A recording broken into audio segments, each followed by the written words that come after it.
ahora sí, vamos a continuar con nuestro tercer persona panelista, quien va a abordar este tema desde la parte socioeducativa principalmente, y este es el señor Giovanni Beluche Velázquez, a quien le brindo el espacio. Igual le recuerdo que tiene 15 minutos para realizar su presentación.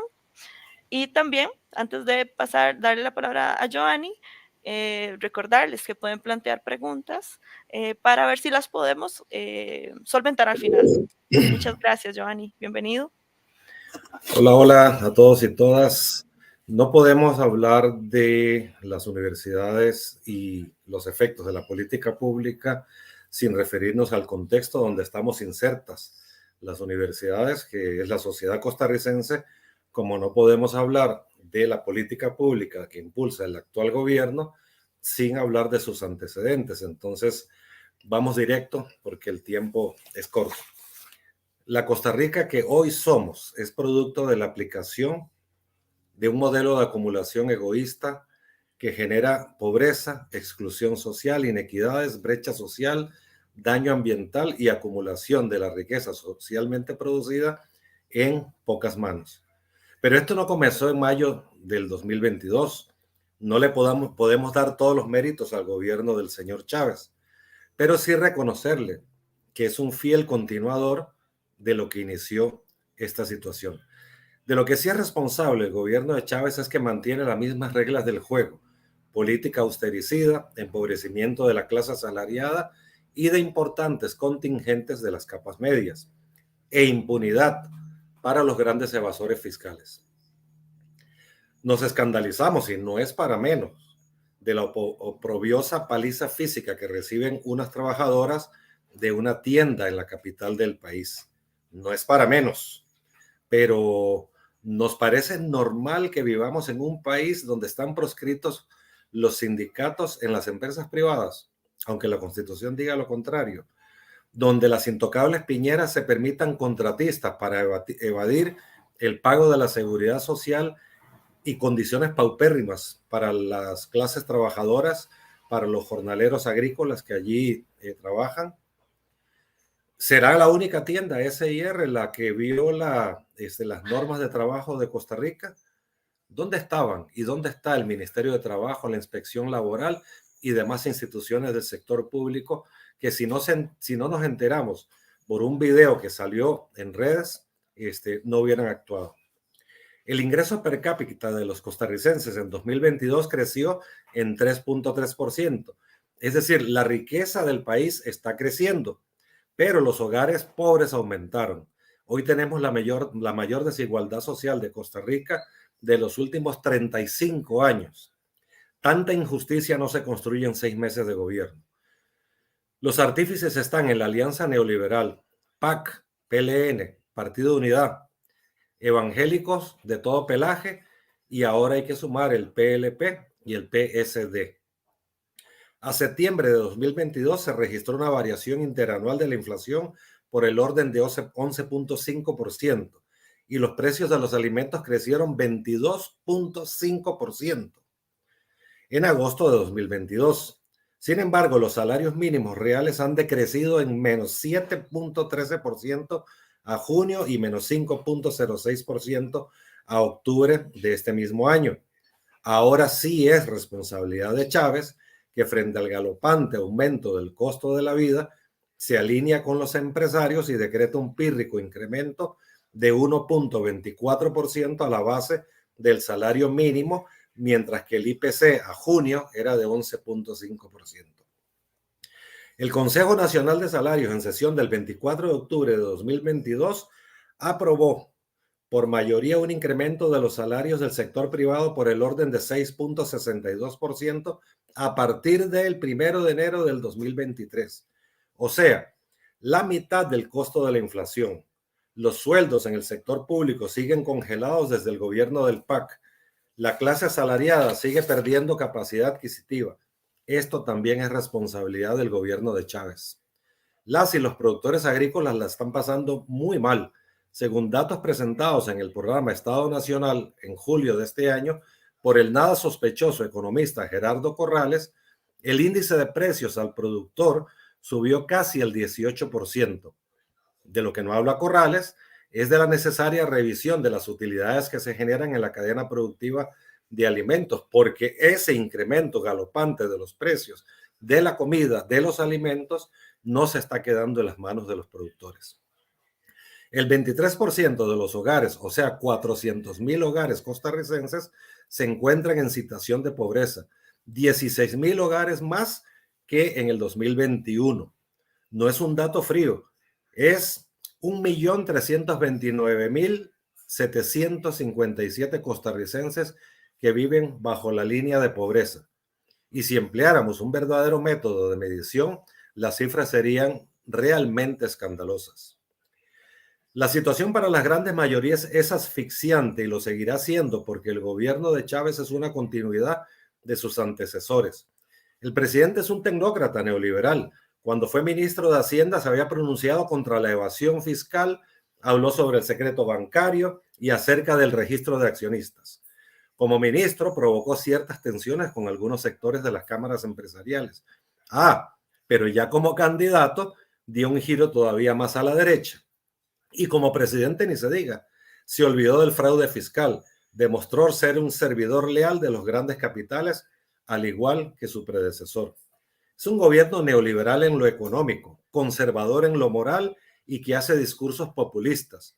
Una combinación de demagogia y poses autoritarias que enganchan con el deseo de que gobierne un hombre fuerte, hombre, no mujer, un hombre fuerte que meta en cintura a los corruptos. Esto le ha granjeado más popularidad como presidente que como candidato. Y gracias a la prensa canalla, que sí es canalla, a los ojos de muchos, los corruptos somos los universitarios y los empleados públicos. Chávez asumió la agenda de sus antecesores de reducción del gasto, sensiblemente en educación, cultura, seguridad ciudadana, vivienda popular y salud. También hace suyos los proyectos contra los derechos laborales y sociales, como la ley de empleo público, la mal llamada ley para la reducción de la jornada laboral, los ataques al FES y a la autonomía universitaria. Sus grandes promesas de campaña para los primeros 100 días no se cumplieron, tampoco pasados los 6 meses, rebaja del costo de vida y del precio de las medicinas. Si bien juegan factores externos, el gobierno no aplica ninguna medida de control de precios y de la especulación. Eso no cabe en su pragmatismo neoliberal y no se va a comer ninguna bronca con la clase patronal. La señora de Purral, que el presidente siempre menciona en sus discursos, seguirá sin el derecho a una vida digna. Ahora, anteayer, también anunció que tampoco va a cumplir la promesa de que las sesiones del Consejo de Gobierno se hagan públicas. Es decir, el incumplimiento de promesas se hace costumbre. Cuando el señor Chávez cumplió 100 días como presidente, anunció con bombos y platillos que su gran receta era la venta de activos del Estado. Nada nuevo. Vender el BCR, vender el BIC, el Banco Internacional de Costa Rica, y el 49% de las acciones del INS. Ya colegas universitarios han demostrado hasta la saciedad que esto no trae beneficios estructurales al país y más bien parecen negocios para pagar favores de campaña.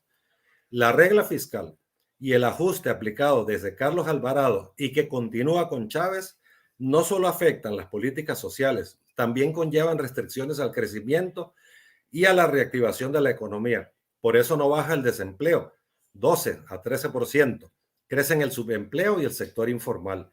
Deprimir la demanda de bienes y servicios provoca dificultades para generar empleo, consumo y bienestar.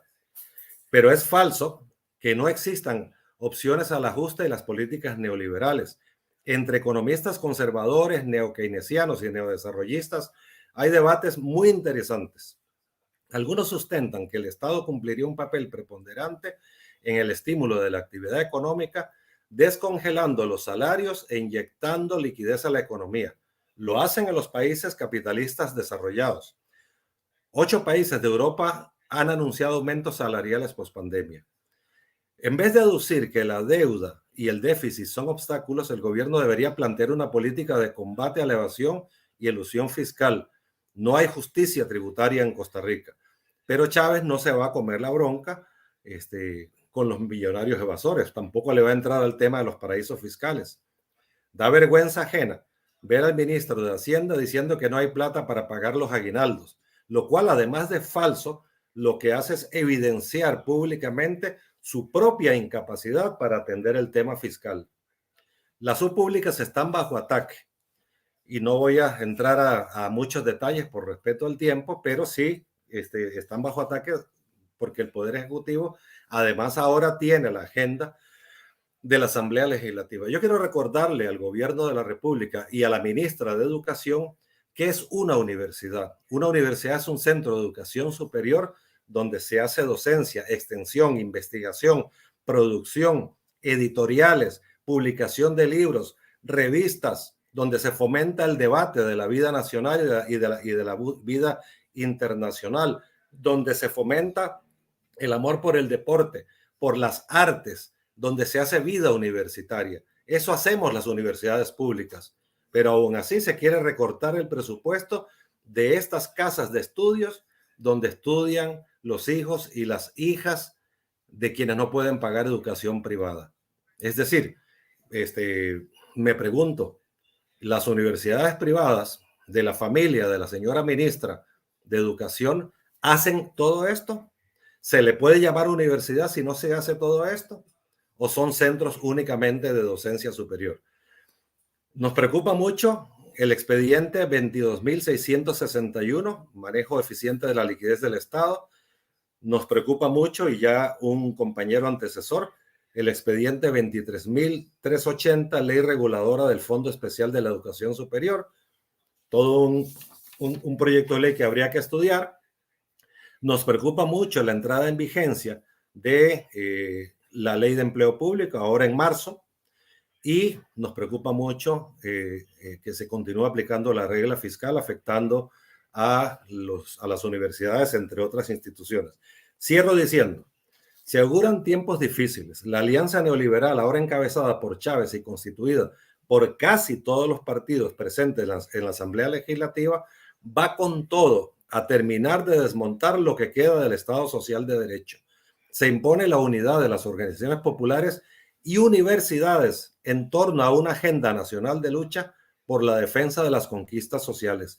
No repitamos la vergonzosa experiencia de 2018, cuando los rectores de entonces abandonaron a las y los trabajadores de la educación y la salud durante la huelga contra la ley 9635. Hoy necesitamos el apoyo de estos sectores a quienes los rectores abandonaron. Hoy se impone la unidad del pueblo costarricense para defender lo que queda del Estado Social de Derecho, para defender la Caja de Seguro Social, la autonomía universitaria y el sagrado derecho a la educación pública. Muchísimas gracias. Respecto a esto, el 78% de la investigación entre el año 2000 y 2021, según Sánchez, fue realizada en un 78% por las universidades públicas en Costa Rica, un 78% de la investigación científica. Estamos hablando acá de, bueno, antes lo mencionaba don Jorge, de la importancia de la divulgación y la promoción, y estamos hablando acá de artículos científicos, de producciones a nivel científico. Adicionalmente, me gustaría mencionar que en Costa Rica un 84.6% de las personas que se encuentran laboralmente activas tienen algún nivel de formación universitaria.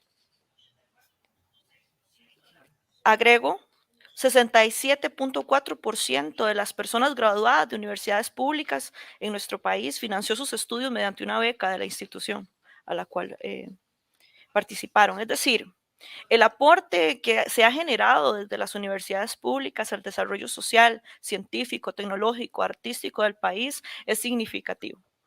Y podría referirme a algunos aspectos y quería rescatar esto precisamente, o señalar esto precisamente, porque este aporte que se ha realizado durante muchísimos años de la universidad pública en nuestro país podría realmente estar amenazada por diversas corrientes a nivel económico y político. Y usted ha mencionado algunos aspectos, como es la privatización de las universidades públicas del país, ¿verdad?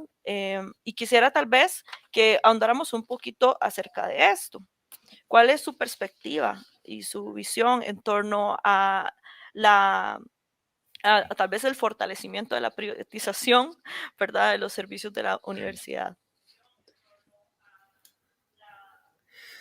Sí, yo lo primero que quisiera decir es que ese 2% que mencionaba el colega anterior, que es solo el 2%, 2 de cada 10, perdón, costarricenses reconocen la labor que hacen o saben que están haciendo las universidades, no refleja lo que están haciendo las universidades.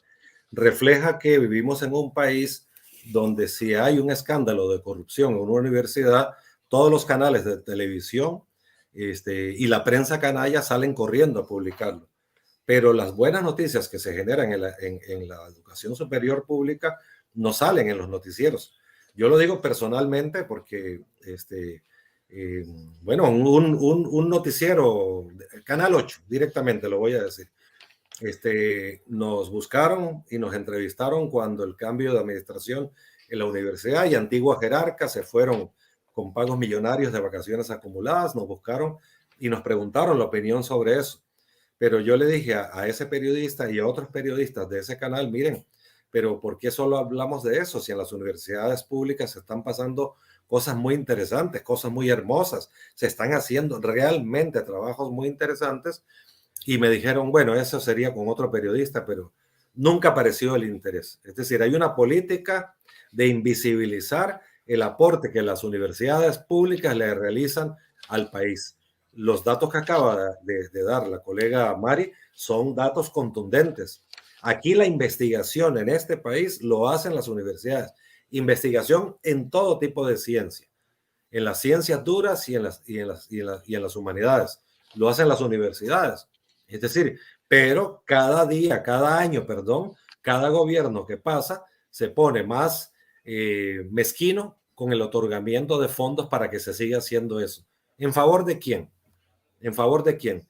De fundaciones privadas para que hagan investigación, de fundaciones que tienen dueños para que hagan investigación. Es decir, el trabajo en comunidades, el trabajo de extensión, el trabajo de acción social, las revistas especializadas de todo tipo que tienen las universidades, las editoriales. El domingo fui a ver la fiesta del libro, la feria de la lectura, y daba gusto ver las editoriales de las universidades allí con las publicaciones, con los costos que tienen. Es decir, eso le cuesta al Estado costarricense, sí, pero se devuelve con creces en beneficio social.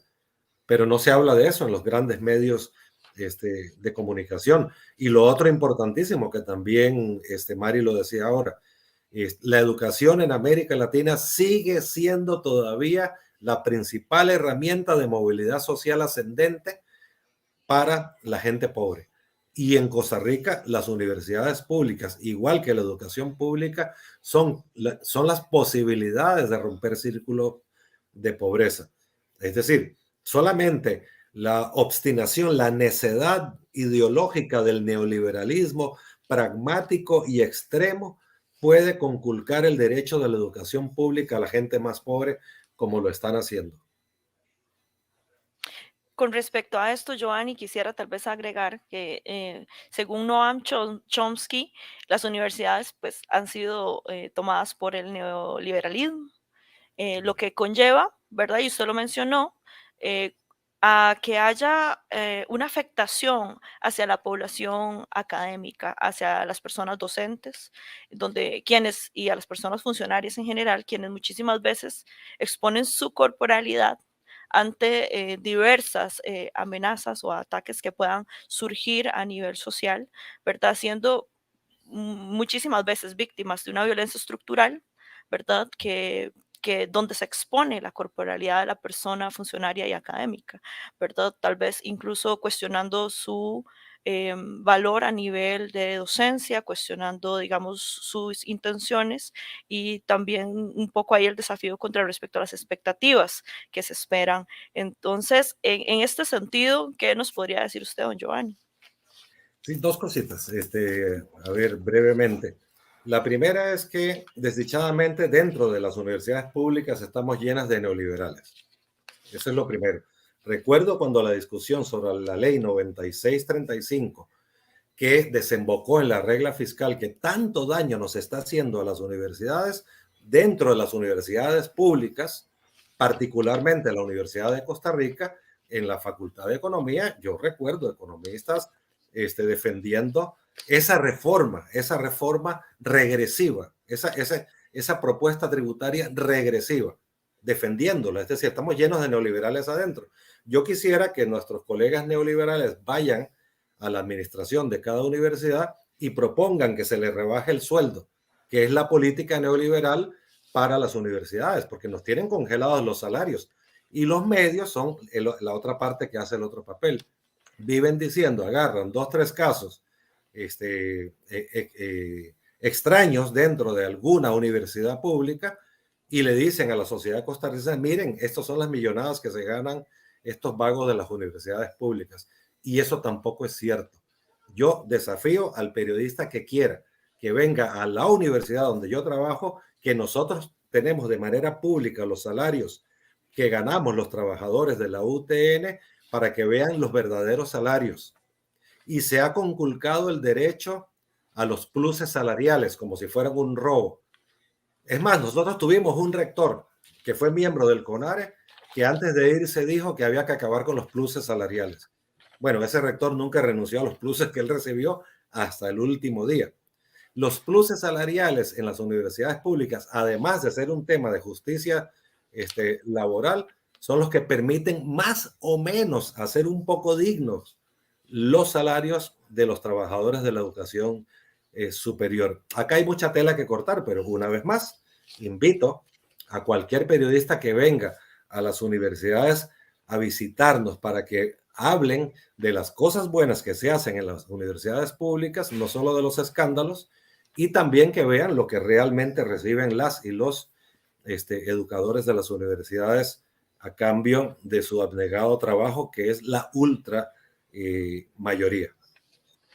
Giovanni, muchísimas gracias por su presentación, por su perspectiva con respecto a este fenómeno que se está viviendo, ¿verdad? Y con respecto a estos 6 meses de gobierno y su relación, ¿verdad?, con las universidades públicas de Costa Rica. Le agradezco mucho. Hay muchísimo por lo cual reflexionar, muchísimo por lo cual seguir estudiando, debatiendo, y creo que estos espacios precisamente nos permiten eso, pues debatir. Sí, yo creo que lo que hay que tener claro de fondo es que quienes han gobernado el país en los últimos 40 años al menos, no solo en el Ejecutivo, sino en el Legislativo y con la complicidad del Poder Judicial, de la Sala Constitucional, son sectores políticos que no creen en el Estado Social de Derecho, que se inspiran en la Academia de Centroamérica como pensadores. Nada más revisemos, hay cambios de gobierno, pero ¿quiénes manejan? El Banco Central, el Ministerio de Hacienda, la Contraloría General de la República. Es decir, a estos sectores recalcitrantemente neoliberales poco les interesa el Ministerio de Economía. Se ocupan de tener también control en Procomer y en comercio exterior. Es decir, no creen en que el Estado tiene que garantizar estos derechos sociales. Creen que el Estado debe participar lo mínimo en la economía y permitir que el libre juego de la demanda y la oferta genere el empleo y las condiciones para que la gente se resuelva. Sé que estoy haciendo casi un comprimido del enfoque neoliberal. Es más complejo que eso, ¿no? Pero si eso es así, entonces cada vez que pueden van desmontando el Estado Social de Derecho. ¿Y el Estado Social de Derecho qué es? Una cierta institucionalidad que garantiza que haya cierta equidad social, porque el mercado lo único que regula es garantías para que la acumulación de la riqueza quede en pocas manos. Entonces, esa Costa Rica que muchos añoran o añoramos de equidad social, esta que han destruido, que nos llevan a tener hoy día la peor desigualdad social de 35 años, es producto de que los mecanismos de redistribución de la riqueza socialmente producida se han venido desmontando. No han podido acabar con la caja de seguro social, pero los intentos son bastantes, ¿no? Empezando con el Estado, que es el mayor deudor, con la impunidad que permiten a los evasores del pago de la seguridad social. Un país donde los trabajadores de las piñeras no tienen derechos laborales, donde los trabajadores del sector privado, donde menciona la palabra organizarme, ni siquiera sindicato, son despedidos impunemente y el Ministerio de Trabajo mira para otro lado, el de cuánto gobierno ha habido. Y después salimos asustados porque le pegan a las trabajadoras, porque no les pagan el salario mínimo, etcétera. Es decir, esas garantías sociales. ¿Cuál es el papel de las universidades? Bueno, uno, evidenciarlo. Dos, dentro de las universidades tenemos el debate con los sectores tecnocráticos, ¿verdad? Que quieren una educación desprovista de pensamiento crítico, de humanidades. ¿Por qué? Porque no quieren que los nuevos profesionales que se forman en las aulas de estas universidades tengan esa capacidad de pensamiento crítico. ¿Por qué? Porque son quienes van a abonar a la construcción de una Costa Rica solidaria, de un desarrollo económico equitativo, con equidad de género, con equidad social, etc. Ese modelo no es el que les interesa. Y en las propias universidades tenemos esos debates abiertos permanentemente. Sí, no, yo finalmente lo que quisiera plantear es que o sea, tengamos cuidado con aquello de que, o sea, las universidades tenemos que ser autocríticas, no solo críticas. Tenemos mucho que mejorar, mucho que reconstruir. Tenemos que volcarnos más hacia las comunidades. Tenemos que romper esa arrogancia académica que a veces las universidades muestran respecto de las comunidades. Es decir, hay que ser un poco más humildes en las universidades. Eso hay que hacerlo. Pero también cuidado, ¿eh? O sea, nadie hace en Costa Rica como las universidades labor de extensión, labor de acción social, investigación, publicaciones, revistas especializadas, producción. Es decir, nadie lo hace en Costa Rica como las universidades, pero eso está invisibilizado. No, repito, no quiere decir que no haya que mejorarlo, pero mucho cuidado con eso. A mí a veces no me gusta cuando en el estado de la educación se habla del apagón educativo y se culpa a las personas educadoras por haber hecho una huelga justa, correcta, y que no era una huelga para buscar más salario para ellos y ellas. Era una huelga que todo el pueblo de Costa Rica debió acompañar contra esa nefasta ley que tanto daño nos está haciendo hoy. Yo quiero finalizar diciendo, tenemos que ocuparnos de cambiar muchas cosas, pero ¿cuál es el principal problema que nos está quejando? No a las universidades, a la sociedad costarricense. Se llama déficit fiscal, se llama fraude fiscal. Es el robo que hacen grandes corporaciones nacionales y transnacionales que declaran cero utilidades cada año para no pagar impuestos. Si nosotros no tuviéramos el déficit fiscal que tenemos, no habría que hacer recortes en la educación, en la salud, en la vivienda, etcétera. No los necesitaríamos. ¿Por qué hacen los recortes los gobernantes? Y este gobierno lo sigue haciendo. Porque no se atreven a cobrarle los impuestos a quienes les financian las campañas políticas. Es decir, hagan su trabajo en el Ministerio de Hacienda y en el gobierno de la República y dejen de cobrarle el déficit fiscal a la gente pobre que además sí paga sus impuestos. Ese es nuestro principal problema como sociedad. Si eso se resolviera, nosotros no necesitaríamos seguir pasando las que estamos pasando, donde la gente pobre no tiene bono para la vivienda, donde el seguro social lo quieren desmantelar, donde la educación, tenemos escuelas que se están cayendo, donde nos reducen el FES cada año porque lo redujeron este año también. Ese es el principal problema del país y eso es lo que quieren callar y no quieren que las universidades hablemos de ese tema. Eso quería plantear para que nos quedamos como preocupación central.